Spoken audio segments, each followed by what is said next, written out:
আমরা তো কীর্তনে চলে আসলাম, আর তোমরা প্রথমেই রাধারানীকে দর্শন করে নাও আর শ্রীকৃষ্ণকে দর্শন করে নাও। রাধে রাধে রাধে রাধে। তো আমরা যখন গেছিলাম তখন কিন্তু রাসলীলা হচ্ছিল, আর ছোটোবেলায় এগুলো দেখার জন্য অনেক তাড়াতাড়ি এসে বসে থাকতাম আর ভয়ও পেতাম প্রচুর। দেখো কীর্তনে এসে খালি খাওয়া আর খাওয়া, এই দেখো সারাদিন খেতেই থাকে। গাইস এখন যাবো প্রসাদ খেতে, আর এখানে এত ভিড় কি আর বলবো গাইস, যাবে না।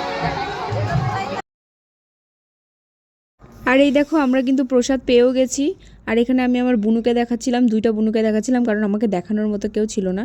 প্রসাদ খেয়ে কিন্তু আবার কীর্তন দেখতে চলে যাই, আর সেখানে গিয়ে দেখি পাড়ার ছোট ছোট মেয়েগুলো নিজেরাই কীর্তন করছে, আর এটা দেখে এত ভালো লাগলো। আর এইখানে দেখো আমার কি অবস্থা হয়েছে, এমন জোরে বাতাসা ছেটাইছে যে আমার চোখটা গেছে, আর সাথে আমার মায়ের কানটাও। মায়ের কান তো একদম লাল হয়ে গেছে, কি আর বলবো, কিছু বলার নাই। এমনভাবে বাতাসা দিয়েছে, মা তো হাসতে হাসতে শেষ হয়ে যাচ্ছে আর দুঃখও পাচ্ছে, কি আর বলবো। তো তারপর চলে আসলাম বাবার সাথে বাইকে করে বাড়ি, আর এমন কাণ্ড ঘটাইছিলাম, এক বাইকে উঠেছি 5 জন, জায়গা হয় না।